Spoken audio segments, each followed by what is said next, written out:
सृष्टि बचपन से ही दिखने में सुंदर नहीं थी, लेकिन अमीर बाप की बेटी सृष्टि पर उसकी माँ जान छिड़कती। मेरी बेटी कितनी प्यारी है, भगवान सबको सृष्टि जैसी बेटी दे। सृष्टि धीरे धीरे बड़ी होती है।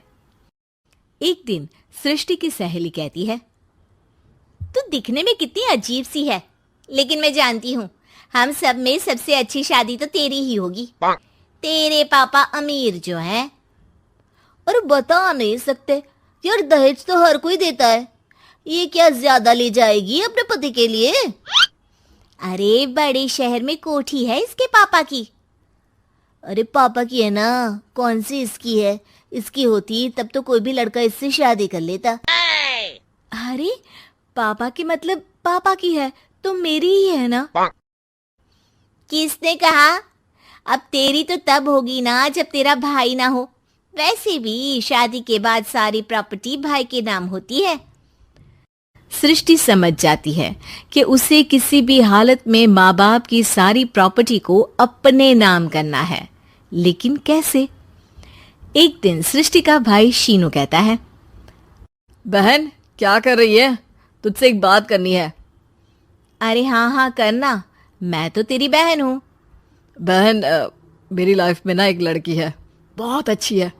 मैं सोच रहा हूँ माँ और पापा से बात करूँ शादी के लिए। सृष्टि को समझ में आ जाता है कि भाई की शादी होते ही भाभी उसे एक दिन भी घर में बर्दाश्त नहीं करेगी। क्या बात है भाई, बताना कौन है वो? यार वो बहुत अच्छी लड़की है, पढ़ी लिखी है, मेरे साथ जॉब भी करती है। बस एक प्रॉब्लम है। प्रॉब्लम? क्या प्रॉब्लम है भाई? यार वो शादीशुदा है, लेकिन उसके पति ने उसे सिर्फ इसलिए छोड़ दिया क्योंकि उसके माँ बाप दहेज नहीं दे पाए। सृष्टि ये सुनकर न जाने क्यों खुश हो जाती है। अरे भाई तो क्या हुआ, लड़की तुझे तो पसंद है ना? शीनू को लगता है कि बहन उसे समझ रही है। वो इस बात से अनजान होता है कि उसकी बहन की मंशा पूरा घर हड़पने की है। सृष्टि अपनी माँ से कहती है, मम्मी मुझे तो बहुत चिंता है। पता है शीनू क्या कर रहा है? अरे क्या कर रहा है? वो तो काम पर जाता है और वापस घर आता है। नहीं ना माँ, वो यही तो नहीं कर रहा, बाकी सब कर रहा है। आपको पता है उससे प्यार है, और वो भी एक शादीशुदा लड़की से। ये क्या हो गया? मैं सोसाइटी में क्या मुंह दिखाऊंगी? अरे तेरे पापा तो यही कहेंगे कि मैंने ही उसे बिगाड़ दिया है। माँ देखो, मेरी बात मानो, पापा पर भी विश्वास करने की जरूरत नहीं है। अब आप ही बताओ, पापा इतनी देर घर के बाहर रहते हैं क्यों? बोलो। अरे बेटा वो तो नौकरी करते हैं ना। तू बहुत भोली है माँ। पापा का ऑफिस तो 7 बजे खत्म हो जाता है, लेकिन देखो कितनी देर से आते हैं। अरे नहीं नहीं बेटा, ऐसी कोई बात नहीं है। सृष्टि माँ को एक औरत से बात करते पिता की फोटो दिखाती है। देखो माँ कैसे हैं पापा, मैं ना कहती थी कि पापा सही नहीं है। मैं तेरे पापा से बात करूंगी, दे फोटो मुझे। ओ माँ, वो तो डिलीट हो गई। लेकिन चल, तूने तो देख लिया ना। पापा से बाद में बात कर लेना, और हाँ मेरा नाम बिल्कुल मत लेना। हाँ माँ। अब क्या था, सृष्टि के माँ और पिता के बीच झगड़ा होना शुरू हो जाता है। सृष्टि के मन में क्या चल रहा था कोई नहीं जानता था। एक दिन, माँ सृष्टि के लिए एक लड़का देखा है, वो लोग शाम को उसे देखने आने वाले हैं। और हाँ माँ, एक खुशखबरी, मैं और पापा मिलकर एक नया बिजनेस ट्राई कर रहे हैं। शाम को लड़का आता है, सांवले रंग का। सृष्टि को तो बिल्कुल भी पसंद नहीं आता। लड़की की माँ कहती है, लड़की का चेहरा तो कोई खास नहीं, लेकिन अगर मेरे बेटे को आप लोग सेटल कर दें तो मैं उसकी शादी आपकी बेटी से करवा दूं। सृष्टि को लड़का बिल्कुल पसंद नहीं था। उसे भाई पर गुस्सा आ जाता है। लड़के वालों के जाने के बाद कहती है, माँ देखा शीनू मेरे लिए कैसा लड़का लेकर आया, न दिखाने लायक न सुनने लायक, सेटल भी नहीं, वो भी हम करे।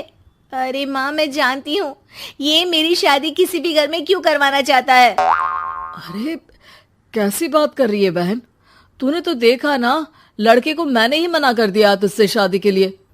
जिसने लड़का बताया था उसने उसकी बहुत तारीफ की थी। बात आई गई हो जाती है, लेकिन सृष्टि का मन शांत नहीं होता। क्या करूँ, कुछ समझ में नहीं आ रहा। मेरी शादी हो गई तो ये लोग पूरी प्रॉपर्टी शीनू के नाम कर देंगे, मेरे हाथ तो कुछ लगेगा ही नहीं। तभी सृष्टि को आइडिया आता है। वो किसी वकील को फोन करती है। जी देखिए, अगर आपके मम्मी पापा का तलाक हो जाता है तो आपके पिता की आधी प्रॉपर्टी आपकी माँ के नाम हो जाएगी, फिर उसे वो किसी को भी दे सकती है। सृष्टि अब माँ को बेटे के खिलाफ भरती है। माँ, शीनू पर नजर रखा करो, वो जिस लड़की के प्यार में है ना वो शादीशुदा है। यहाँ आएगी, सारा पैसा रुपया जमीन जायदाद सब हड़प लेगी। पापा का भी हाल तुमसे छुपा नहीं है। ऐसा ना हो कि मैं और आप एक दिन सड़क पर भीख मांगे। हे भगवान, मैं तो जीते जी मर जाऊंगी अगर ऐसा हो गया तो। ऐसा हो गया नहीं माँ, ऐसा ही होगा। अभी समय है, आगे का सोच लो। मैं तो कहती हूँ पापा से आधी प्रॉपर्टी लेकर अलग हो जाओ। पापा की आधी प्रॉपर्टी भी हम लोगों को अगर मिल जाती है ना तो अगले 7 जन्म सफल समझो। बेचारी माँ बेटी के कहने पर पति से तलाक लेकर अलग हो जाती है। सृष्टि अब पैसों से गाड़ी और अपने दूसरे महंगे शौक पूरे करने लगी। उसके दोस्त भी उसके पैसे इस्तेमाल करते। सृष्टि, कल तुम कहाँ थी? मैं सारा दिन घर पर अकेली थी। तो मैं क्या करूं? मैंने ठेका तो नहीं लिया है ना तुम्हें संभालने का। माँ को सृष्टि से ये उम्मीद नहीं थी। वो बैठकर रोने लगती है। वहीं उसका पति यानी कि सृष्टि के पिता आ जाते हैं। मैं जानता था कि तुम्हारा यही हाल होगा, तो आपने मुझे रोका क्यों नहीं? मैं रोकता तो तुम रुकती क्या? सृष्टि के कहने पर तुमने मुझ पर अपने बेटे पर शक किया, लेकिन तुम ये भूल गई कि कैसे हम दोनों ने मिलकर जीवन में इतना सब खड़ा किया। माँ पति के गले लग जाती है। मुझे माफ कर दीजिए, मैंने आपकी कमाई का एक बड़ा हिस्सा गवा दिया। कोई बात नहीं, तुम साथ हो तो मैं ऐसी 7 प्रॉपर्टी खड़ी कर दूंगा। तभी वहां सृष्टि आ जाती है रोते हुए। माँ, मयंक ने मुझे छोड़ दिया। वो बोल रहा था जब तक मेरे पास पैसे थे तब तक ही वो मेरे साथ था। पापा, माँ, मुझे माफ कर दीजिए।